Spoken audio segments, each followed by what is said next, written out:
सशक्त श्रेष्ठ भारत मेरे यूट्यूब चैनल पर आपका स्वागत है। पिछले दिनों मैंने भारत के प्रधानमंत्री जी से एक निवेदन किया था, सुनिए। प्रधानमंत्री जी नमस्कार। मैं मध्य प्रदेश की राजधानी भोपाल से आपका अनुयायी भारतीय जनता पार्टी का एक अदना सा कार्यकर्ता एक निवेदन लेकर उपस्थित हुआ हूं।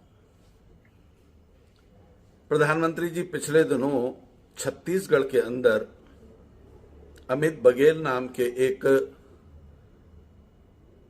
देश विरोधी, धर्म विरोधी, जातियों पर आधारित ओछी राजनीति करने वाले व्यक्ति ने समाजों में, धर्मों में वैमनस्यता पैदा करने के लिए पंडित दीनदयाल उपाध्याय जी, श्यामा प्रसाद मुखर्जी, अग्रसेन महाराज और सिंधी समाज के आराध्य देव भगवान झूलेलाल जी के प्रति अपशब्दों का उपयोग तो किया ही, अखंड भारत के सबसे आर्थिक सहयोग करने वाले सिंधी समाज को पाकिस्तानी तक कह दिया। सूत्रों से ज्ञात हुआ कि प्रधानमंत्री जी ने इस विषय का संज्ञान लिया और छत्तीसगढ़ के मुख्यमंत्री को तुरंत कार्रवाई के लिए आदेशित किया। और उसके बाद जिस प्रकार की गतिविधियां छत्तीसगढ़ में हुई वो इतनी तेजी से हुई कि अमित बघेल को छत्तीसगढ़ सेना के उस मुखिया को, जो कहता था फांसी चढ़ जाऊंगा, माफी नहीं मांगूंगा, वो भगोड़ा भाग गया। उसकी गिरफ्तारी के लिए पुलिस प्रयास कर रही है, परंतु यह व्यक्ति जिस समय वक्तव्य दे रहा था, बोलता क्या था, पहले सुनिए। पंडित दीनदयाल उपाध्याय, श्यामा प्रसाद मुखर्जी, अग्रसेन महाराज, एक मन के मूर्ति काबर नहीं टूटाते, एक मन के मूर्ति में काबर नहीं मुताते, एक मन के मूर्ति में अपमान काबर नहीं करते। कौन है अग्रसेन, कौन है चौराहा है, लबरा है, का जानबे। और वो सिंधी, पाकिस्तानी सिंधी, ओकर मन के का है, वो मछली वाला भगवान हमर दाई के गर्दन ला कतर के अपमान करे। ये छत्तीसगढ़ क्रांति सेना का मुखिया है। अब उसके कार्यकर्ताओं को जब यह मालूम हुआ कि उनका मुखिया जो कहता था कि फांसी चढ़ जाऊंगा, अब वो भगोड़ा सिद्ध हो गया है, भाग रहा है इधर से उधर। क्रांति सेना के कार्यकर्ताओं ने सोच लिया है कि जहां अमित बघेल मिलेगा, जूतों और चप्पलों से उसका स्वागत करेंगे, क्योंकि कोई भी कायर कार्यकर्ता किसी कायर व्यक्ति के नेतृत्व में अपनी कोई भी राजनीतिक पार्टी का संचालन नहीं करना चाहता।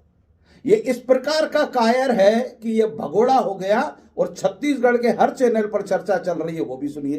नमस्कार, जय हिंद, जय भारत, जय छत्तीसगढ़। छत्तीसगढ़ की इस वक्त की सबसे बड़ी न्यूज आपको बताते हैं कि छत्तीसगढ़िया क्रांति सेना के प्रमुख अमित बघेल को रायपुर पुलिस ने भगोड़ा घोषित कर दिया और साथ ही जो उसे खोज निकालेगा या उसके बारे में जो जानकारी देगा उसके ऊपर 5,000 रुपए इनाम भी रख दिया गया है।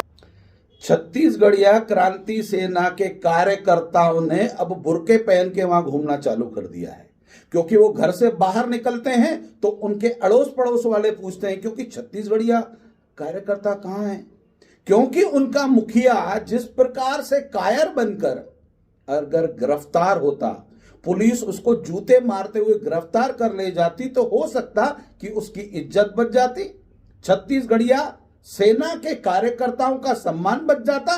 परंतु आज उसके कार्यकर्ताओं को बुर्के पहन के इधर उधर भागना पड़ रहा है। उन कार्यकर्ताओं में आक्रोश और जोश भरा हुआ है कि अमित बघेल के कारण आज हम लोगों की यह स्थिति हो गई है। कहता क्या था कि मैं फांसी चढ़ जाऊंगा, हौसला दिखा रहा था, और अब भगोड़ा ऐसा भाग रहा है। अब उसे समझ में आ रही है कि वो मछली वाला भगवान क्या कर सकता है, सिंधी समाज क्या कर सकता है। अब उसको समझ में आ रहा है ये सिंधी पाकिस्तानी बोलने से उसको किस प्रकार का बंबू कर दिया गया है। उस बंबू की बदौलत ये कायर, डरपोक, तथाकथित नपुंसक इधर उधर भागता फिर रहा है। इससे यह मालूम चलता है कि इसने जो कुछ बका था, हौसला था नहीं, हिम्मत थी नहीं, एक नेता बनने के लिए जिस प्रकार के धर्मों का अपमान इस व्यक्ति ने किया, आज छत्तीसगढ़ के आम नागरिकों ने उस आंदोलन को, विरोध आंदोलन को समर्थन देके छत्तीसगढ़ का सम्मान सुरक्षित रख लिया। और छत्तीसगढ़ की जनता ने भी यह सोचा कि इस प्रकार का ओछा व्यक्ति, इस प्रकार का छिछोरा नेता जो छत्तीसगढ़ को बदनाम करना चाहता है, छत्तीसगढ़ियों को बदनाम करना चाहता है, उसका अपमान होना चाहिए, उसकी गिरफ्तारी होनी चाहिए और उसको जेल में डालना चाहिए ताकि वो अंदर सड़ता रहे और सजा भुगतने के बाद जब बाहर निकले तो अपने कायदे में रहे, औकात में रहे और छत्तीसगढ़ की जनता के प्रति अपनी जिम्मेदारियों का निर्वहन करे। जय हिंद, जय भारत।